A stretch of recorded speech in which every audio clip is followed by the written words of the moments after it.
देखिए, अगर UPSC 2020 prelims को हम टारगेट करके चलते हैं तो कल से मैं ये स्टार्ट करने वाली हूँ। 11 अप्रैल से लेकर 31 मई तक 51 डेज होता है, क्योंकि उसके आगे जो 1 to 4 डेज रहेगा जून का, उसमें हमें रिवीजन भी तो करना है, क्योंकि 5 जून को हमारा प्रीलिम्स एग्ज़ाम है।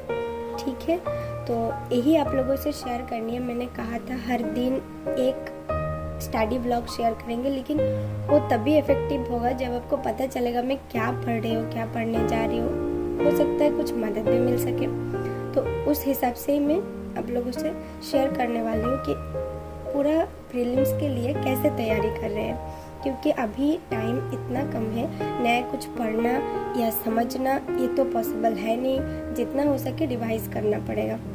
तबीयत तो ठीक नहीं है, लेकिन एग्ज़ाम जो देना है उसके लिए थोड़ा बहुत तो प्रिपरेशन लगेगा ही। तो चलिए शुरू करते हैं। हर एक सब्जेक्ट के बारे में बताऊंगी कि मतलब स्पेसिफिकली मैं क्या पढ़ सकती हूँ, क्योंकि आप लोगों को पता है इस क्वेश्चंस पेपर में हमें नेगेटिव मार्किंग होता है 1/3 ऑफ, तो इसलिए जितना हो सके करेक्टली होकर हमें आंसर करना पड़ेगा। भले ही हम कम आंसर करके आए, लेकिन गलत ना करें। मुझे लगता है 75 to 80% अगर हम क्वेश्चंस को बिल्कुल श्योरिटी के साथ करके आ सकते हैं तो हमारा सिलेक्शन हो सकता है। तो चलिए देखते हैं। मैंने स्पेसिफिकली कुछ टॉपिक चूज़ किया है जो मुझे लगता है मैं इसमें मतलब स्कोर कर सकती हूँ। हर किसी का ओपिनियन अलग हो सकता है, तो वो आप लोगों की बात है। फिर भी मैं शेयर कर रही हूँ मेरी ओपिनियन, देखिएगा कुछ अगर हेल्प मिले तो। पहला है हिस्ट्री। हिस्ट्री का 3 पार्ट है, तो उसमें मैं जो एंशिएंट एंड मिडिएवल है उसमें कॉस्ट बेनिफिट रेशियो बहुत कम है। जितना पढ़ा है पूरे साल ठीक है, और जो कुछ भी न्यूज़ में आ जाता है मतलब वो तो आपको न्यूज़पेपर के साथ साथ हो जाएगा, वो याद रह जाएगा। तो मैं स्पेसिफिकली यहाँ पे मॉडर्न हिस्ट्री की बात कर रही हूँ, वो 2 मैंने बिल्कुल छोड़ दिया। यहाँ पे मैं मॉडर्न हिस्ट्री की बात कर रही हूँ, जिसके लिए हम क्या करने वाले हैं। पहला होगा स्पेक्ट्रम, मतलब जो मॉडर्न इंडियन हिस्ट्री का जो राजीव आहिर सर की बुक आती है उसमें। पर एक बात यहाँ पे मेंशन करना चाहूँगी, पूरी बुक को रिवाइज करना इतना आसान नहीं है। उसके हर लाइन में फैक्ट्स एंड सवाल है। अगर आपके पास नोट्स है तो गुड एंड इनफ, अगर नहीं है तो मैं टेलीग्राम पे प्रोवाइड करवा सकती हूँ। अगर आप वो देख के भी चले जाएंगे तो हो जाएगा। ठीक है, तो ये स्पेक्ट्रम करनी है, बस यही। और इसके साथ अगर आप घटना चक्र कर सकते हैं, घटना चक्र अगर आप उसका प्रीवियस ईयर्स का क्वेश्चंस पेपर रहता है, घटना चक्र में यूपीएससी एंड अलग अलग स्टेट पीसीएस का क्वेश्चन है। अगर आप एक बार देख लेंगे तो अगर आप स्टेट पीसीएस दे रहे हैं उसमें तो फ़ायदा करेगा ही, लेकिन इसमें भी आपको फ़ायदा मिलेगा। जो भी हो, यहाँ पे मैंने एक ही सोर्स लिया है जो है स्पेक्ट्रम, क्योंकि मेरी मानना है एक सोर्स को मल्टीपल टाइम्स रिवाइज करना याद रखने के लिए बहुत आसान है, ना कि हज़ारों बुक को एक बार पढ़ो। तो जो भी हो, मॉडर्न इंडिया के लिए मैंने स्पेक्ट्रम लिया। और इसके साथ जो आर्ट एंड कल्चर का पोर्शन है, आर्ट एंड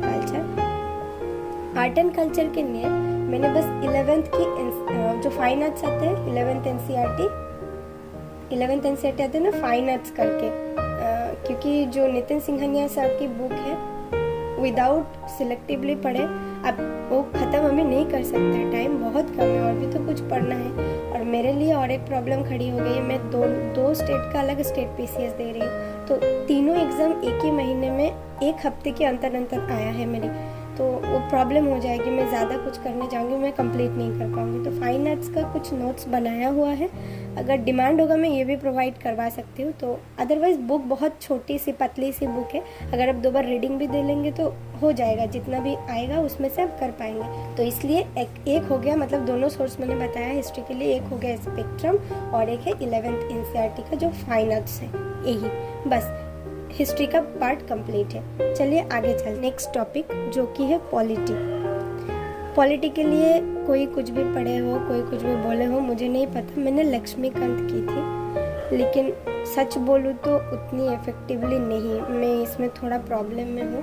तो जो भी हो, लक्ष्मीकांत वो भी सिलेक्टिव, हर एक चैप्टर्स मैंने नहीं किया, लेकिन घटना चक्र में प्रेफर कर रही हूँ। यहाँ पे भी आप PT 365 को भी प्रेफर कर सकते हैं। PT 365 का जो विजन IAS का पॉलिटी का जो करंट अफेयर्स आया है, उसमें आप देखेंगे कुछ स्टैटिक भी उसमें दिया रहता है डिटेल्स में, तो आपको पता चल जाएगा कि कौन कौन एरिया न्यूज़ में थे करंट में, तो वही हमको उसी का स्टैटिक जो पोर्शन है वही लक्ष्मीकांत से करना पड़ेगा। वो टॉपर्स कहते हैं ना, आप लोग स्टैटिक के साथ करंट को जोड़कर पढ़ो, यही है वो जोड़ना। करंट में क्या चल रहा है उसी का स्टैटिक पोर्शन आपको लक्ष्मीकांत से करना है, ठीक है। फिर भी मैं इसको आगे बता दूंगी कि लक्ष्मीकांत से कौन कौन से चैप्टर इंपॉर्टेंट होगा आपके एग्जाम के पॉइंट ऑफ व्यू से।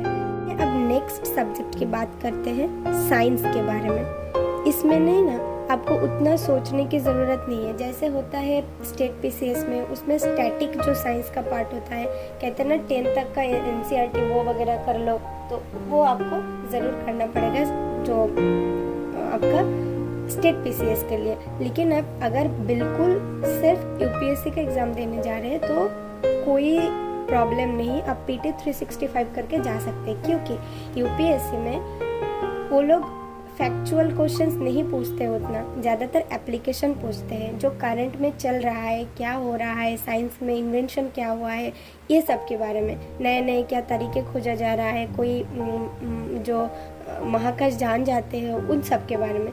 तो पीटी 365 अगर छोटी सी वो पतली सी आई है तो वो अगर आप कर लेंगे तो आपका काम बन जाएगा। लेकिन अगर आप स्टेट पीसीएस दे रहे हैं तो थोड़ा जो जनरल नॉलेज है वो आप देख सकते हैं। यहाँ पे मैं बोलूँगी, मैं जो प्रेफर कर रही हूँ वो ISPCS पाठशाला करके एक चैनल है, यूट्यूब चैनल, सैर ने प्रोवाइड किया है एक नोट्स, तो वही मैंने प्रेफर किया। अगर चाहिए हो तो मैं वो भी आप लोगों को प्रोवाइड करवा सकती हूँ, या तो फिर आप सर के टेलीग्राम चैनल पे चले जाइए, वहाँ से आपको मिल जाएगा, और अगर वो भी नहीं हो पाए तो मैं आपको प्रोवाइड करवा दूँगी, ठीक है। वो है जो आप स्टेट पीसीएस दे रहे हैं तो ही लगेगा, नहीं तो आप पीटी 365 करके आराम से यूपीएससी का एग्जाम निकाल सकते हैं। ओके, ये साइंस हो गया। अब आते हैं नेक्स्ट जो है इकोनॉमी। हमको अब अगर इकोनॉमी में क्या पढ़ना है, तो इकोनॉमी के जो अगर आप अभी तक आपने क्या क्या पढ़ा है मुझे कुछ नहीं पता, लेकिन जो टाइम आगे है इस टाइम में कवर करना है, तो मृणाल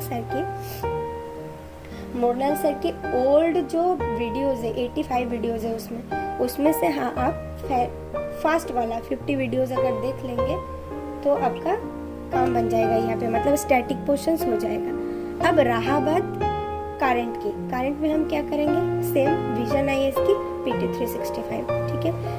यहाँ पे ना एक बात बोलूँगी कि विजन आईएएस की पीटी 65 भी करना पड़ेगा, ऐसे कोई बात नहीं है। अगर आप हर महीने नोट्स बना रहे हैं न्यूज़पेपर से, आप उसको भी प्रेफर कर सकते हैं, आप इनसाइट आईएएस का भी प्रेफर कर सकते हैं, लेकिन जिसका भी आपको अच्छा लगे आप प्रेफर कर रहे हैं उसको मल्टीपल टाइम्स करिए। इसको भी करना है उसको भी करना है ये मत करिए, बल्कि एक करिए, कुछ भी एक पकड़िए और उसको ही मल्टीपल टाइम्स रिविजन करिए, क्योंकि हर कोचिंग सेंटर में थोड़ा बहुत वेरिएशन आएगा कि इसमें थोड़ा ज़्यादा है उसमें थोड़ा कम है, लेकिन जो चीज़ कॉमन है वो दोनों में है, जो बहुत इंपॉर्टेंट होता है। तो ये लेकर उतना सोचने की ज़रूरत नहीं है, हर एक क्वेश्चन का आंसर आपको नहीं करनी है, बस आपको कट ऑफ क्लियर करना है। और टॉपर्स को भी हर एक क्वेश्चन का सवाल नहीं, मतलब हर एक सवाल का जवाब नहीं आते, इसको लेकर इतना सोचने की कोई बात नहीं। अब देखिए नेक्स्ट है जियोग्राफी।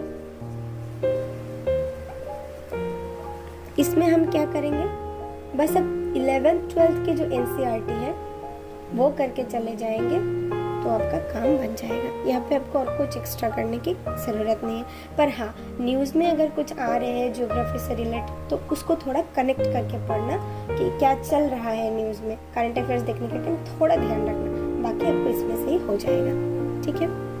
तो जो सब्जेक्ट हम लेंगे वो है एनवायरनमेंट। एनवायरनमेंट में शंकर आईएएस सबने किया है, आप भी किए होंगे, तो उसमें मैं बोलूँगी अभी इसी टाइम में एग्ज़ाम बिल्कुल पास है, इस टाइम में पूरे बुक अगर करने जाएंगे तो वो कॉस्ट बेनिफिट रेशियो उतना अच्छा भी नहीं है और आपको हो भी नहीं पाएगा, मतलब पागल हो जाएंगे आप। तो उसको सिलेक्टिवली स्टडी करने की कोशिश करिए करंट से रिलेट करके, ठीक है। जैसे कि मैं बोलूँगी इसमें इम्पॉर्टेंट होता है फास्ट का 2 चैप्टर एनवायरनमेंट एंड इकोलॉजी, उसके बारे में। फिर देखिए इंटरनेशनल जो ऑर्गेनाइजेशन होता है उसके बारे में, एक्ट्स जो सारे हैं, फिर आर्टिकल्स हैं और करंट अफेयर्स के। बहुत अच्छी बात होगा ये कि आप करंट अफेयर्स से रिलेट करके पढ़िए।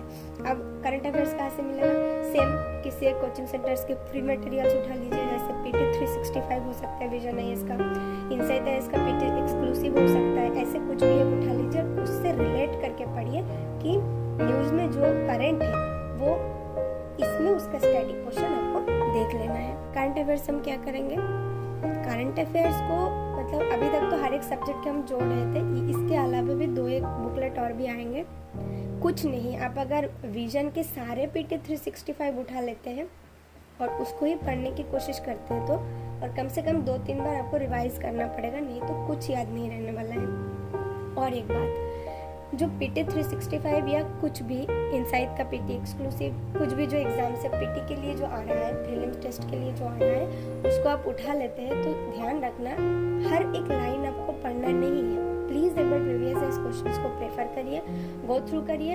जिस सब्जेक्ट का PT 365 आप पढ़ने वाले हो उसी सब्जेक्ट का एक बार प्रीवियस ईयर क्वेश्चन पेपर्स देख लीजिए, आपको पता चल जाएगा कि किस टाइप का क्वेश्चन आते हैं और कौन सी एरिया आपको ध्यान रखना है। तो आप अगर देखेंगे तो पूरा बुक आपको याद नहीं रखना है, पूरा पढ़ना भी नहीं है, बहुत सिलेक्टिव होकर आपको पढ़ना है, तभी आप 2-3 बार उसको रिवाइज कर पाएंगे। नहीं तो अगर आप हर एक लाइन को पढ़ने जाएंगे, इट्स नॉट पॉसिबल कि आप वो कंप्लीट कर पाए।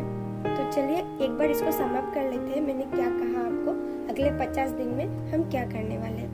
पहला सब्जेक्ट मैंने जो कहा था वो कहा था मॉडर्न इंडिया, राजीव वही सर की एक्सपेक्ट फ्रॉम होम। ओके, ये मॉडर्न इंडिया हो गया। फिर मैंने बोला था पॉलिटी, जिसके बारे में आप PT 365 के साथ रिलेट करके प्रीवियस ईयर क्वेश्चन देख के लक्ष्मीकांत करेंगे। नेक्स्ट आता है साइंस, ये बस आप PT 365 करके चले जाएंगे तो कम बन जाएगा। उसके बाद आता है economy. Okay, next geography just NCERT।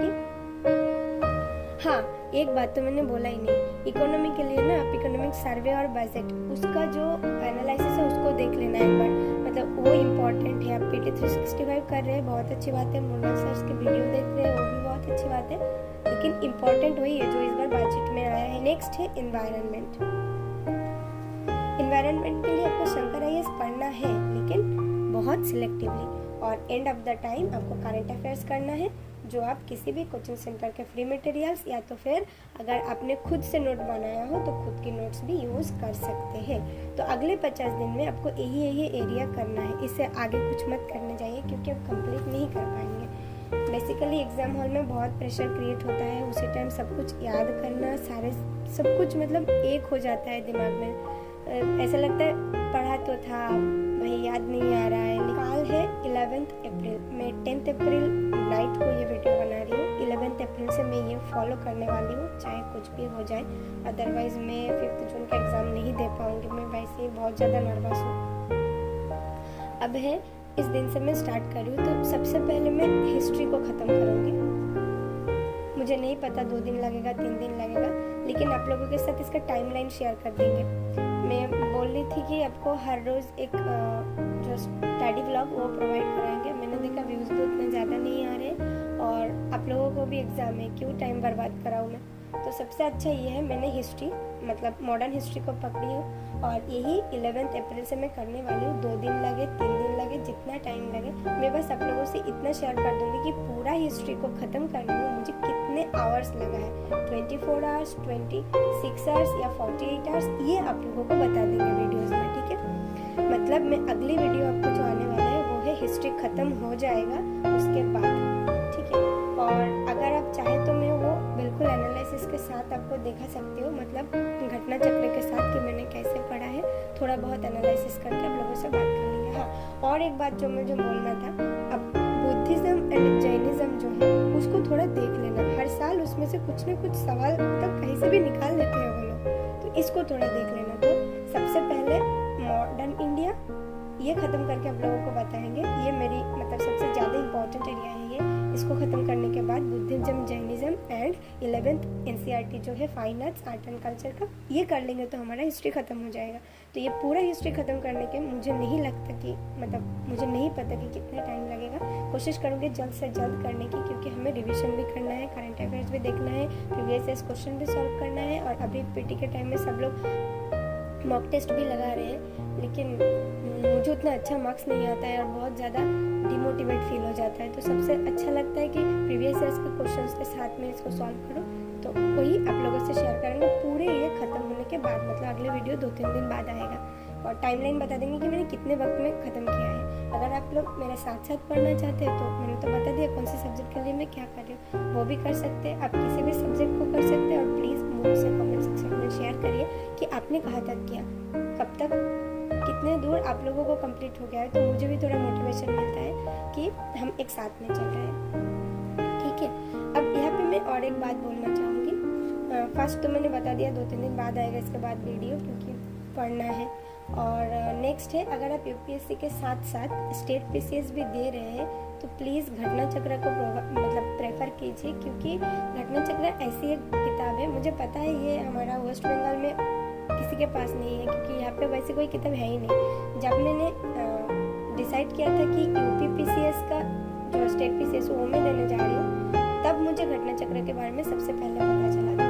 तो उसका मुझे हिंदी आता है, लेकिन उतना अच्छे से नहीं पढ़ भी सकती हूँ, बट बहुत स्लो। तो मैंने उसके इंग्लिश वर्जन लिया है और बेसिकली मैं इंग्लिश मीडियम में एग्जाम देने वाली हूँ, सारे के सारे, WBCS भी, यूपीपीसीएस भी और यूपीएससी भी। तो मुझे मेरे लिए इंग्लिश आसान होगा। मैं आप लोगों को नोट्स अगर बोलेंगे तो इंग्लिश में प्रोवाइड करा सकती हूँ, अदर कोई लैंग्वेज में नहीं कर सकती हूँ, क्योंकि मैंने इसमें ही बनाया है ना।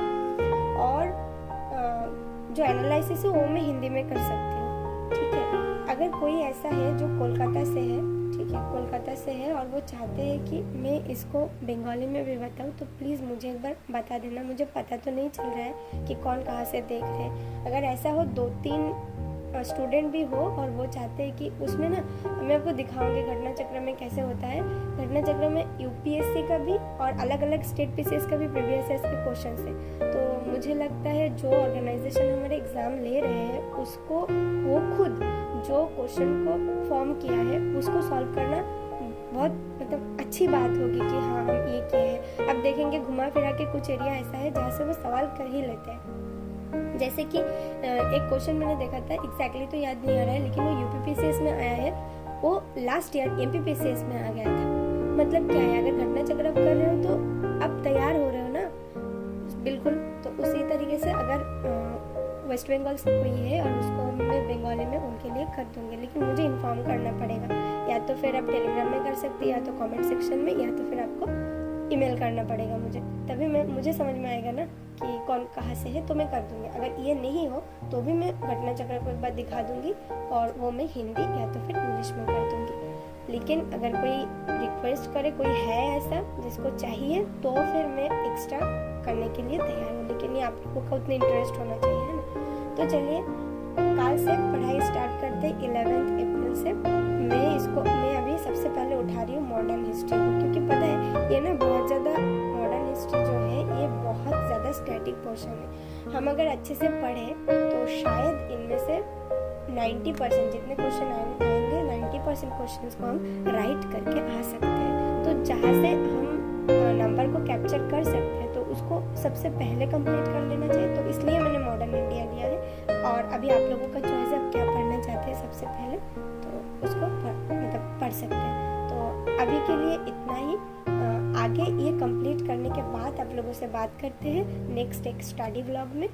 So all the best for your upcoming exams and please give your best, क्योंकि आप इतना मेहनत कर रहे हो, गोल्डन एज जो टाइम है वो आप पढ़ाई में इन्वेस्ट कर रहे हो, तो अच्छे से करो कि ये ख़राब ना हो जाए। ठीक है, जितना खुद से हो सके। जैसे कि मुझे ना हर वक्त एक फंडा ये रहता है कि मैं कितना भी बीमार हूँ, मैं कुछ भी हूँ, लोग कुछ भी बोलो, मुझे फ़र्क नहीं पड़ता। लेकिन जब मैं खुद को आईने में देखूँ, मैं ये बता सकूँ कि जो भी हो मैंने 100% दिया था मेरा, बिल्कुल पूरा।